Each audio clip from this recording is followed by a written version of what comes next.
드디어 해가 서쪽에서 떴습니다. 더불어공산당이 북한의 러시아 용병 수출을 두고 그런 일 없다고 하질 않나, 뭐 합동훈련쯤으로 말을 바꾸질 않나 갈팡질팡하더니 드디어 북한이 러시아에 용병을 수출한 걸 두고 규탄한답니다. 이유가 그럴싸한 게 한반도 안보에 중대한 영향을 준다면서 말입니다. 더불어공산당이 단체로 약을 먹지 않고선 이런 일이 있을 수 있을까요?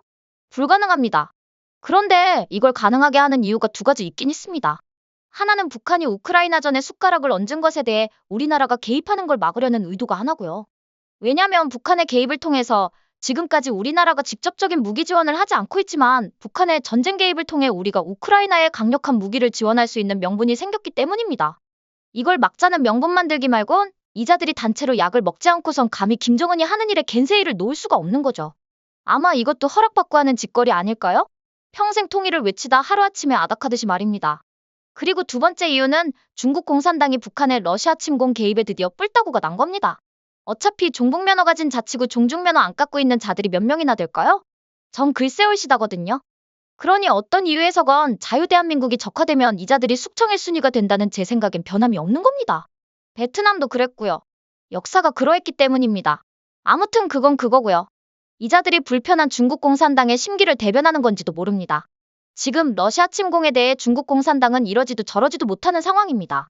게다가 더 한심한 건 러시아가 이기면 그나마 중국 공산당 입장에선 다행인데 지금 전쟁 양상을 보면 러시아가 하는 꼬라지가 빙다리 아빠지처럼 지대로 힘도 못 쓰고 있지 않습니까? 그러니 중국 공산당이 더 한심하게 된 겁니다. 왜냐면 침략 초기에 겉으로는 반대를 했지만 실질적으로 러시아 편에 섰다가 유럽 시장을 잃게 생겼거든요. 그나마 친중이었던 나라들도 이번 러시아 침공에 대한 중국 공산당의 태도에 돌아섰기 때문입니다. 물론 독일은 아리송하지만 말입니다. 왜냐면 독일 총리 자체가 공산주의자 아니던가요? 숄츠 총리인가 하는 사람 말입니다.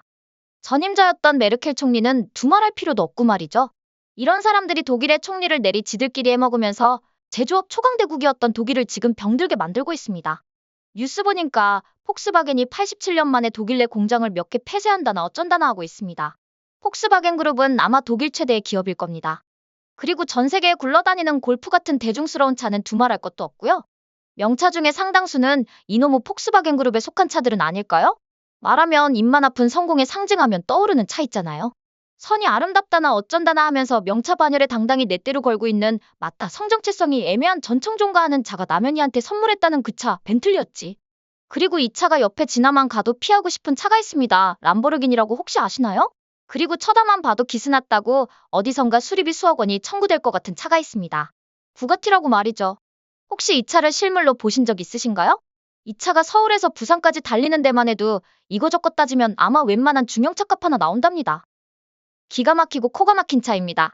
앞서 말한 차들은 극히 소량만 댕기는 차들이라 평범한 사람들은 부가티 같은 거 실물로 본 적이 있을까요?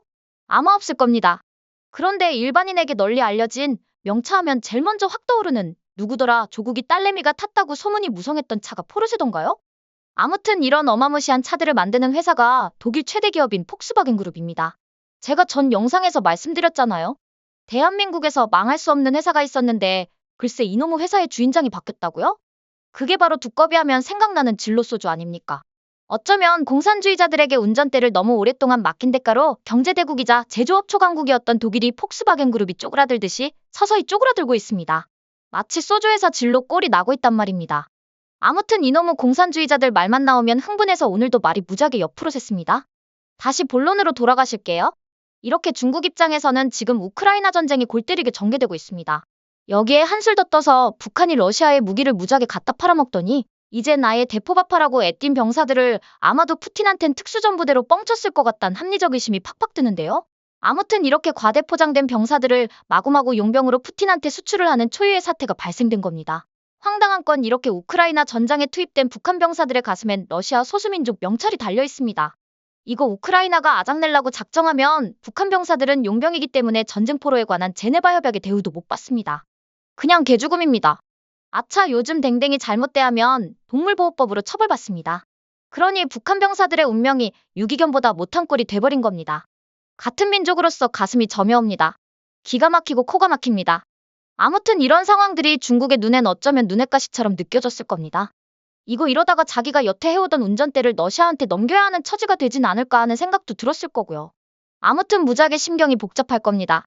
그리고 북한이 핵무장을 러시아 덕분에 완성하게 된다면 이거 지들도 골치 아프거든요. 왜냐면 북한이 미국보다 싫어하는 게 사실은 중국입니다. 그건 역사적으로 쌓여온 감정의 골이기도 하고요. 그런데 자유대한민국에 있는 이중면허를 갖고 있는 자들이 중국은 큰 산이냐 하면서 빙신짓을 합니다. 그걸 보는 북한 김정은이 심경이 좋을까요? 아닐 겁니다. 아무튼 한반도를 둘러싼 주변의 상황은 이렇게 복잡합니다. 이런 중국이 자기 심기가 불편하다고 대놓고 드러낸 적이 얼마 전에 있었습니다. 어떤 거냐면요. 러시아에 팔아먹은 무기들이 너무 허접하고 불량률도 크니까 화딱지 나서 무기 좀 잘 만들라고 우수고객이 돼버린 푸틴이 대놓고 요구했잖아요. 그래서 울면서 겨자 먹기식 으로다가 무기 만드는데 필요한 정밀 머신을 중국에서 밀수하려고 큰맘 먹고 목돈을 질렀는데 이게 웬일입니까? 중국 공산당 정부가 브레이크를 확 걸어버렸습니다. 중국이 이 고가의 장비를 떡하니 압수해선 경매 처분해버렸답니다. 게다가 유례 없이 김정은이 1호 물품도 압수했다지요. 그 1호 물품이란 게 추측하건대 김정은이가 기쁨조하고 붕가붕가 할 때 쓰려고 샀던 야리꾸리한 빤쭈나브랭이나 뭐 고구바엔 같은 사치품들은 아니었을까 합니다. 설명이 장황했는데요. 결론적으로다가는 무지하게 간단합니다. 이런 복잡한 북한과 중국 그리고 러시아의 관계 속에서 심기가 꼬인 중국이 중국 면허 소지자들을 동원해서 김정은이한테 경고한 건 아닐까 하는 게 이게 두 번째 이유입니다.